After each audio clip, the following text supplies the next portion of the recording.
जय माता की दोस्तों, स्वागत है आपका धर्म विद्या स्रोत चैनल में। दोस्तों, आज की वीडियो में मैं बात करने वाली हूँ शारदीय नवरात्रि के 5वें दिन किन देवी की आराधना की जाती है, माँ के किस स्वरूप की पूजा की जाती है, उनका प्रिय रंग क्या है, उनके स्वरूप का वर्णन किया जाएगा और उनके विधि विधान से पूजा किस प्रकार की जाती है, स्कंद माता की कथा, ये सभी बातें आज इस वीडियो में शेयर करने वाली हूँ। तो इस वीडियो को अंत तक जरूर सुने। तो शुरू करते हैं अपना वीडियो। दोस्तों, शारदीय नवरात्रि में माँ भगवती दुर्गा के 5वें स्वरूप की पूजा की जाती है। 5वें दिन माँ स्कंद माता की पूजा की जाती है। स्कंद माता की पूजा करने से बल बुद्धि में वृद्धि होती है, भय दूर होता है। माँ स्कंद माता की 5वें स्वरूप की बहुत ही विशेषता है। स्कंद माता का स्वरूप की बात की जाए तो माँ स्कंद माता की 4 भुजाएं हैं, जिनमें माँ के 2 हाथ में कमल, एक हाथ में कार्तिकेय जी हैं और एक हाथ में माँ ने अभय मुद्रा धारण की हुई है। माँ कमल पर विराजमान रहती हैं, जिस कारण उनका नाम पद्मासना के नाम से भी जाना जाता है। स्कंद माता की पूजा आराधना करने से सभी भक्तों को सुख और ऐश्वर्य की प्राप्ति होती है। माँ के इस अद्भुत रूप को अग्निदेव के रूप में भी कई जगहों पर पूजा किया जाता है।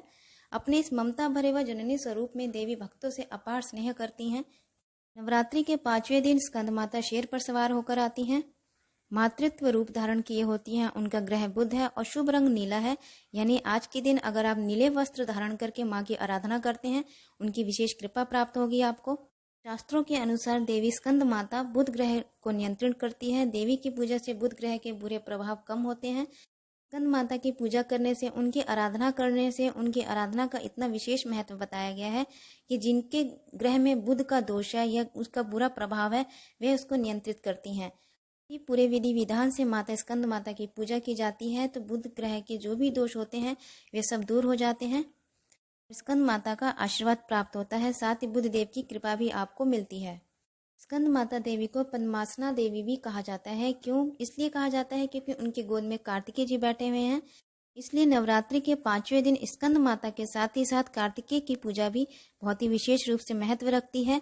स्कंद माता की पूजा करने के साथ ही भगवान कार्तिकेय की पूजा भी हो जाती है, क्योंकि वे उनके गोद में बैठे हुए हैं।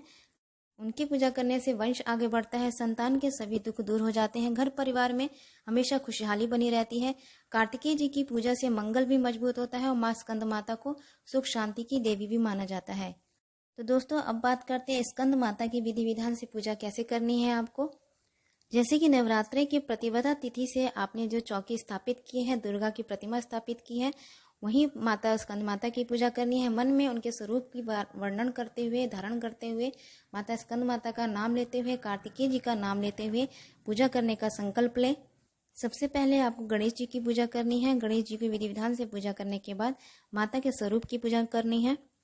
माता का श्रृंगार करें, चुनरी अर्पित करें, उन्हें सिंदूर दान करें, उनका भोग लगाएं, दीप प्रज्वलित करें, फिर उनकी चालीसा का पाठ करें, माता की कथा का गुणगान करें। पूजा के दिन आपको पीले या नीले रंग के वस्त्र धारण करने चाहिए, इससे शुभ फल की प्राप्ति होती है। साथ ही माता को पीले फूल अर्पित करें। इसके अलावा आप फल में, भोग में केले या चने की दाल का भोग लगा सकते हैं। नवरात्रि के 5वें दिन स्कंद माता से जुड़े इस मंत्र का, बीज मंत्र का जाप करें, ओम देवी स्कंद माताय नमः।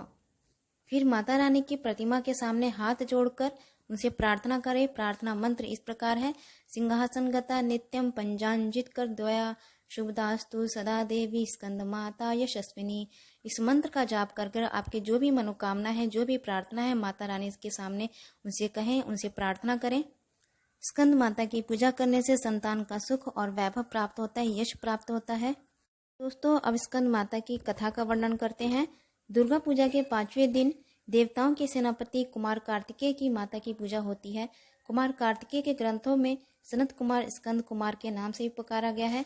माता इस रूप में पूर्णतः ममता लुटाती हुई नजर आती है। माता का 5वां रूप शुभ्र अर्थात श्वेत है।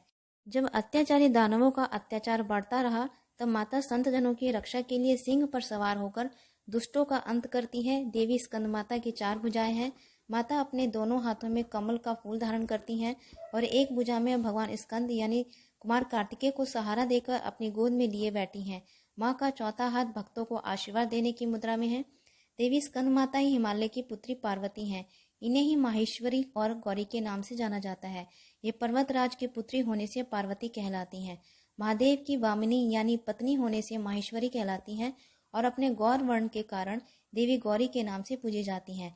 माता को अपने पुत्र से अधिक प्रेम है और माँ को अपने पुत्र के नाम के साथ संबोधित किया जाना अच्छा लगता है। जो भक्त माता के इस स्वरूप की पूजा करते हैं, माँ उस पर अपने पुत्र के समान स्नेह लौटाती है।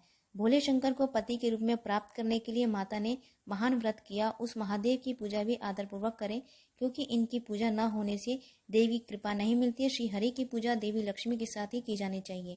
तो दोस्तों, अब बात करते हैं कि ऐसे अचूक और सरल उपाय के बारे में जिस उपाय को करने से आपके बच्चे की बुद्धि में वृद्धि होगी।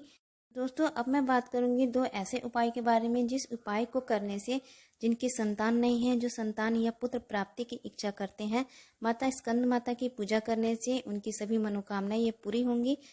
जिन भक्तों की संतान नहीं है या जो पुत्र की कामना करती हैं, वे स्त्रियां आज के दिन स्कंद माता की पूजा करके अपनी इस कामना को पूर्ण कर सकती हैं।